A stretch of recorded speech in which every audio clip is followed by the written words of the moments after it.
Hello student, स्वागत है आप सभी का आपके अपने चैनल ज्ञान गुरु एकेडमी में। डियर स्टूडेंट, जैसा कि आप सभी देख पा रहे हैं, यहाँ पे मैंने आप लोग को बताया है कि शिक्षा शास्त्र का जो कॉपी आप कैसे लिखते हैं और क्वेश्चन किस टाइप का बनता है और कितने कितने नंबर में आपका ये अंक विभाजन होता है। मेरा मुख्य मोटिव है कि आप अपने कॉपी में जब भी प्रश्न उत्तर लिखना शुरू करेंगे 2024 के बोर्ड एग्जाम में जब आपकी ये शुरुआत होगी लिखने की, तो क्या क्या किस टाइप का क्वेश्चन डिवाइडेड किया गया है यही बताना। बच्चों ने कमेंट किया था कि सर अंक विभाजन कैसे होता है, यानी कि बहुविकल्पीय प्रश्न कितने आते हैं, कितने कितने नंबर के होते हैं, निश्चित उत्तरीय प्रश्न में क्या लिखना होता है, अति लघु उत्तरीय प्रश्न में क्या। सबसे बड़ा डाउट बच्चों का निश्चित उत्तरीय प्रश्न और अति लघु उत्तरीय प्रश्न के बीच में था। लघु उत्तरीय प्रश्न कितने शब्दों में लिखना होगा और विस्तृत उत्तरीय प्रश्न को कितने शब्दों में लिखना होगा। तो सबसे पहले समझ जाइए, बहुविकल्पीय प्रश्न के 4 ऑप्शन दिए गए होते हैं और ये 5 बहुविकल्पीय प्रश्न होते हैं और हर एक प्रश्न 1 नंबर का होता है।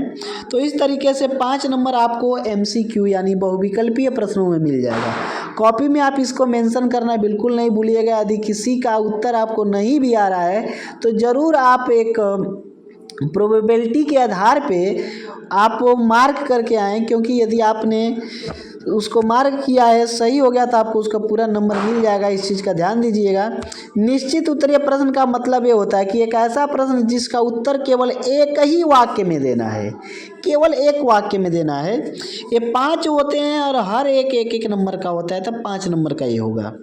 और अति लघु उत्तरीय का मतलब होता है कि आपको 25 शब्दों के बीच में उत्तर देना है। 25 शब्दों के बीच में उत्तर देना है। 6 क्वेश्चन आएगा और एक क्वेश्चन जो होता है 4 नंबर का होता है, तो 24 नंबर का आपका ये हो जाएगा। लघु उत्तरीय में आपका जो आएगा 50 शब्द लिखना होता है, जो कि आपका 6 क्वेश्चन होता है, हर एक क्वेश्चन 6 नंबर का होता है, तो 36 नंबर का ये हो गया। उसके बाद आता है आपका विस्तृत उत्तरीय प्रश्न, जो कि 150 शब्दों में लिखना होता है और 3 प्रश्न लिखना होता है। हर एक प्रश्न का आपको अथवा में करके एक अलग से ऑप्शन मिल जाता है। हर एक प्रश्न 10 नंबर का होता है, तो इस तरीके से 30 नंबर।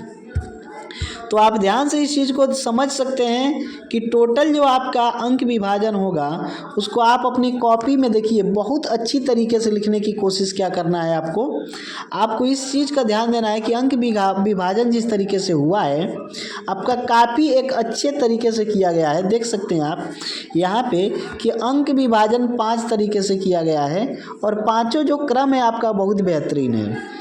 आप यहाँ देखिए 21 प्रश्न हैं, टोटल 100 नंबरों के लिए हैं।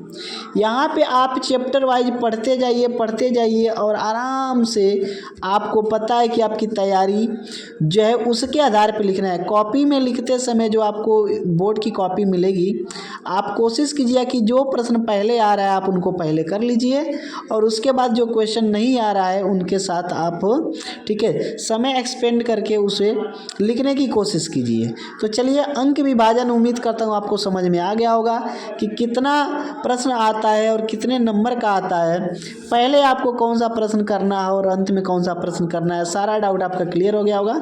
तो चलिए मिलते हैं अगले क्लास में, तब तक के लिए धन्यवाद, बाय बाय, खुदा हाफिज़।